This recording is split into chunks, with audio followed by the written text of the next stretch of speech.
Bismillahirrahmanirrahim. Assalamualaikum. Semoga kita baik-baik saja dan semoga kita masuk surga. Amin. Pada masa periode pertengahan, kerajaan-kerajaan Islam terbagi menjadi 3 kerajaan besar, salah satunya adalah Kerajaan Mughal yang berpusat di India dengan ibu kota Delhi. Kerajaan Mughal memegang kekuasaan dalam masa yang cukup panjang, yakni sekitar 3,5 abad. Namun masa perkembangan dan kejayaannya hanya dapat dipertahankan sekitar 1 abad, yakni sampai masa Raja Aurangzeb tahun 1658 sampai tahun 1707 m. Setelah itu Mughal mengalami kemunduran dan kehancuran. Beberapa faktor yang menjadi penyebab kemunduran Mughal yakni: 1. Perebutan kekuasaan antar keluarga penguasa. 2. Pemberontakan oleh umat Hindu. 3. Serangan dari kerajaan luar, seperti kerajaan Persia dan Afghanistan. 4. Kelemahan di bidang ekonomi yang mengakibatkan persaingan perdagangan antar India dengan Inggris, Portugis dan Perancis yang kemudian imperialis Inggris menguasai negara India. Di waktu Inggris telah mulai menanam kekuasaannya di India dan kemajuan peradaban Barat telah mulai dirasakan rakyat India, baik yang beragama Islam atau Hindu. Tetapi di antara kedua umat tersebut orang-orang Hindulah yang lebih banyak dipengaruhi oleh peradaban baru itu, sehingga orang Hindu lebih maju dari orang Islam dan lebih banyak bekerja di kantor-kantor Inggris. Keadaan umat Islam yang lebih mundur dari umat Hindu itulah yang kemudian ingin diatasi oleh pembaharu-pembaharu India, termasuk salah satunya adalah Sayyid Amir Ali. Sayyid Amir Ali adalah seorang pembaru pemikiran Islam, sejarawan, dan ahli hukum.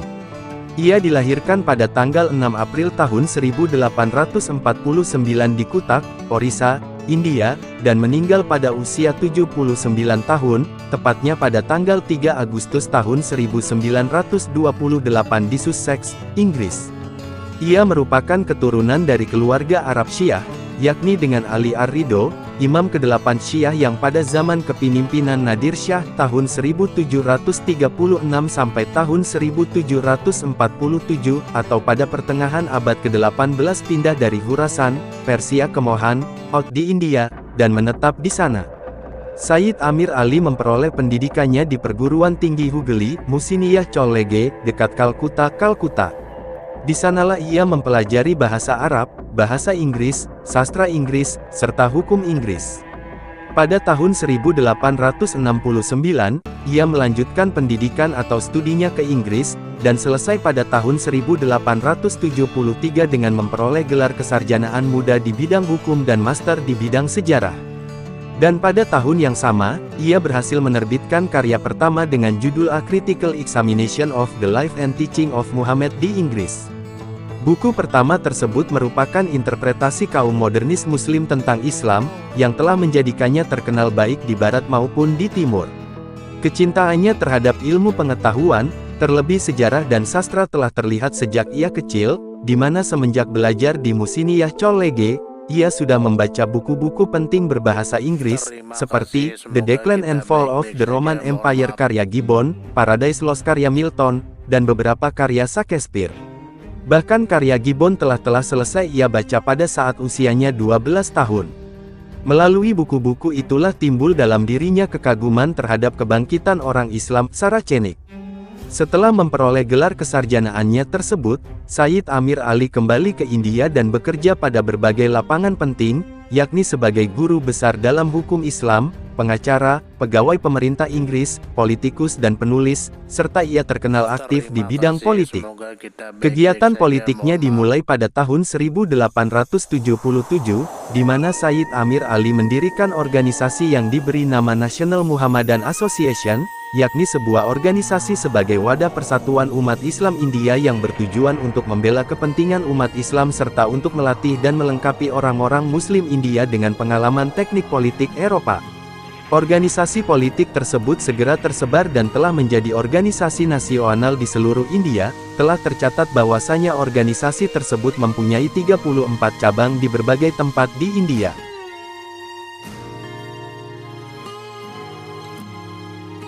Pada tahun 1883, Amir Ali diangkat menjadi salah satu dari ketiga anggota Majelis Wakil Raja Inggris atau Dewan Raja Muda, The Viceroy's Council, di India. Dia merupakan satu-satunya anggota Islam dalam majelis tersebut. Dan pada tahun 1904, ia meninggalkan India dan menetap di Inggris untuk selama-lamanya. Dan kemudian beristrikan orang Inggris. Perpindahannya ke Inggris ini dilakukan setelah ia berhenti dari Pengadilan Tinggi Bengal, dan pada tahun 1906 ia diangkat menjadi anggota The Judicial Committee of the Privy Council. Setelah berdirinya Liga Muslimin di India pada tahun 1906, ia membentuk cabang dari perkumpulan tersebut di London, namun karena kecintaan dan kesetianya kepada Inggris, maka tatkala Liga Muslimin India mengadakan kerjasama dengan Kongres Nasional India, ia akhirnya mengundurkan diri dari Liga Muslimin. Munculnya Amir Ali sebagai pembaru pemikiran Islam adalah merupakan kelanjutan dari pembaharu-pembaru sebelumnya. Ia merupakan wujud respon atas kemunduran umat Islam India, di mana umat Islam lebih mundur dari umat Hindu. Berangkat dari dasar itulah Amir Ali berusaha menyelidiki hal-hal apa yang menjadikan umat Muslim mundur. Karena ia berkeyakinan bahwa Islam bukanlah merupakan agama kemunduran, kalau umat Islam masa lampau merupakan umat yang maju, lalu kenapa umat Islam masa sekarang tidak bisa maju? Pertanyaan itulah kiranya yang mendorong Amir Ali untuk berupaya menemukan titik masalahnya. Sayyid Amir Ali merupakan pemikir pertama yang kembali kepada sejarah lama untuk membawa bukti bahwa agama Islam bukanlah agama yang membawa kepada kemunduran, melainkan agama yang rasional serta agama yang membawa kepada kemajuan. Hal tersebut dibuktikan dengan sejarah Islam klasik, di mana Islam mengalami kejayaan pada masanya. Karena pemikirannya itulah para orientalis sering menyebutnya, seorang apologis, yakni seorang yang rindu dan memuja kepada masa lampau. Dalam salah satu bukunya yang berjudul The Spirit of Islam telah ia paparkan ajaran-ajaran Islam, baik mengenai tauhid, ibadah, hari akhirat, kedudukan wanita, perbudakan, sistem politik, ilmu pengetahuan, pemikiran rasional filosofis dan sebagainya. Metode penelitian yang digunakan Amir Ali dalam menguraikan gagasannya adalah dengan metode perbandingan dengan menambah uraian-uraian rasional, di mana ia terlebih dahulu membawa ajaran-ajaran serupa dalam agama lain dan kemudian menjelaskan dan menyatakan bahwa Islam membawa perbaikan-perbaikan terhadap ajaran-ajaran tersebut. Selanjutnya ia memberi argumen-argumen untuk menyatakan bahwa ajaran tersebut tidak bertentangan dengan akal. Beberapa contoh yang kami singgung di sini adalah masalah poligami. Dalam bukunya Amir Ali menyebutkan bahwasanya pada semua bangsa-bangsa barat di masa purbakala, poligami dianggap sebagai suatu kebiasaan yang diperbolehkan. Di kalangan orang Hindu, poligami poligini poliandri dilakukan secara meluas.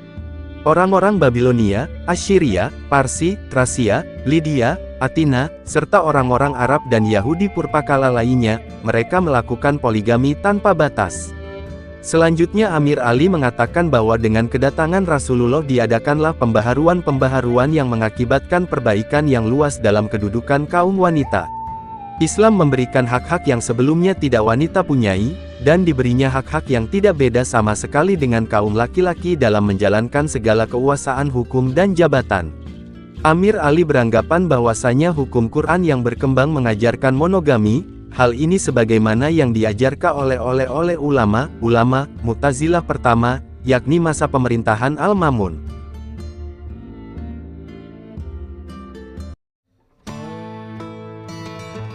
Poligami menurut Amir Ali bertentangan dengan hukum Islam. Kondisi yang memperbolehkan poligami terdapat pada masa primitif yang telah lenyap.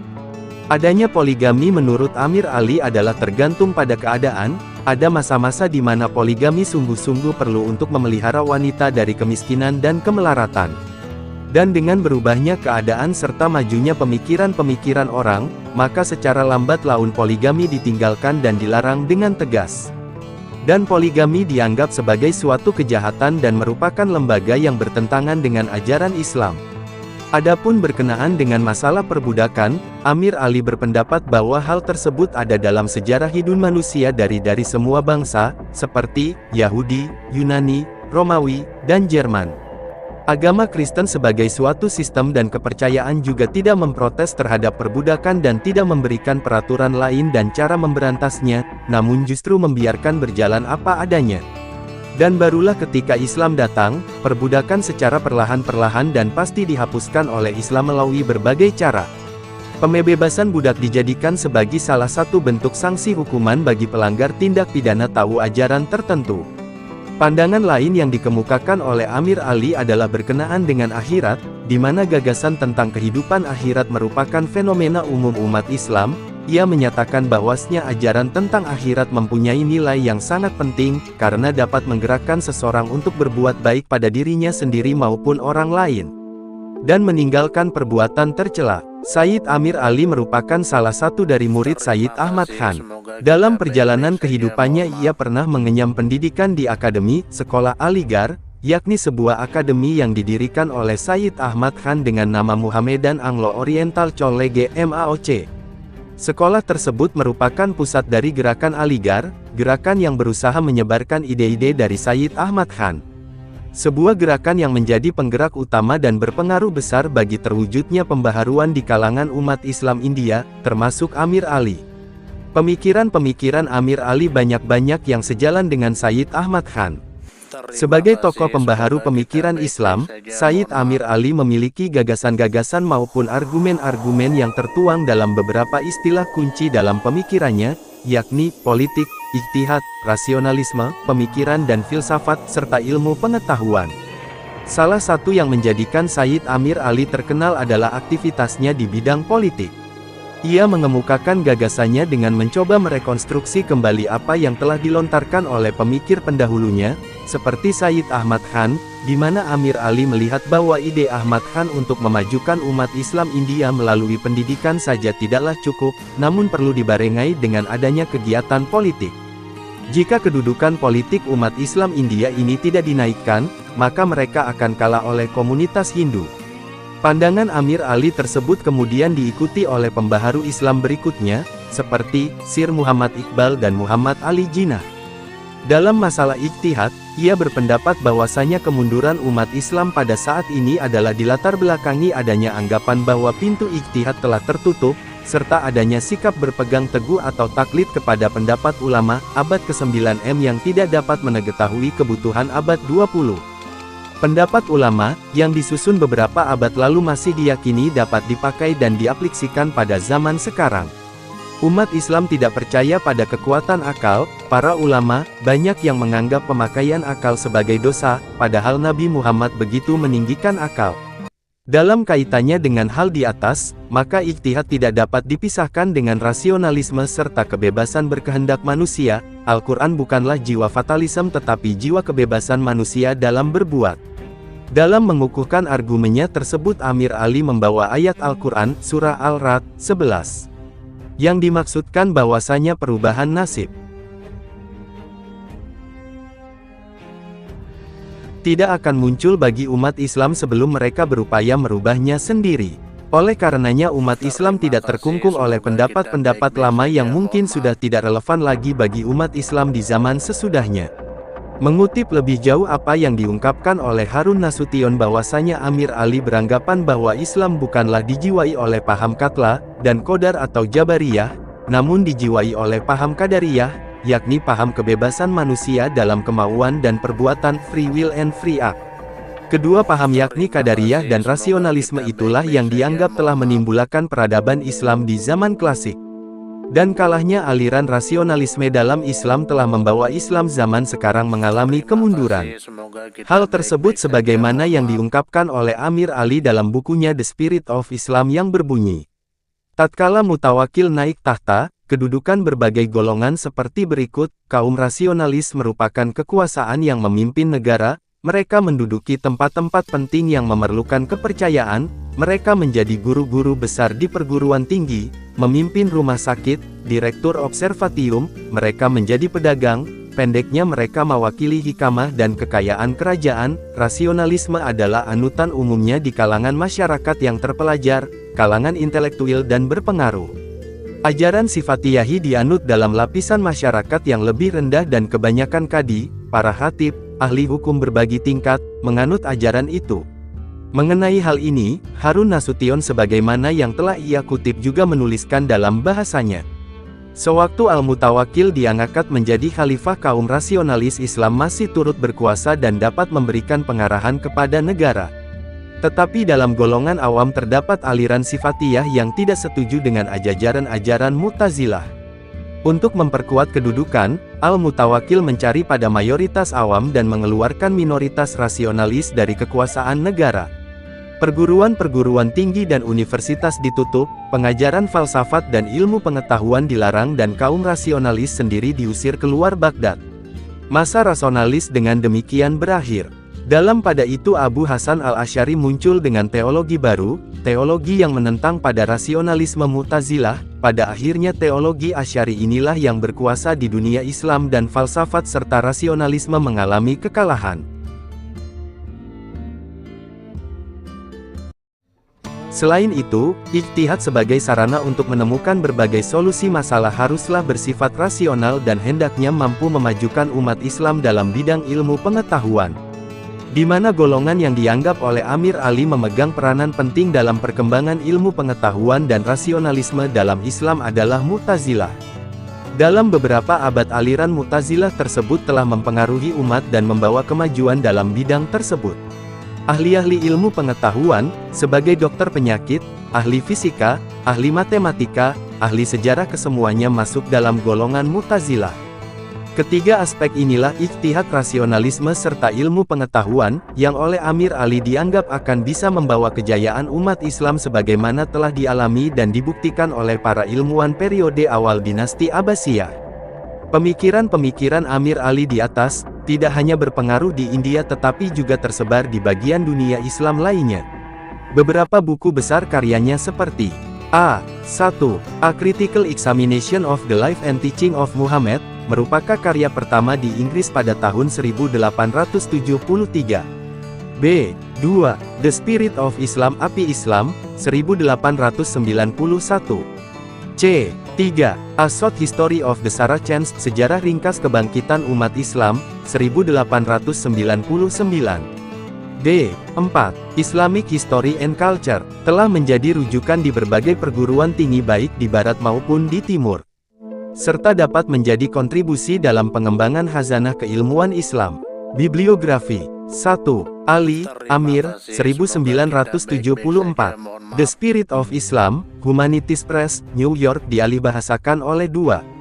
H. B. Yasin, 1978. Api Islam, Bulan Bintang, Jakarta. 3. Ali, Mukti, 1998. Alam Pikiran Islam Modern di India dan Pakistan, Mizan, Bandung. 4. Anonim, 2005. Ensiklopedia Islam, PT.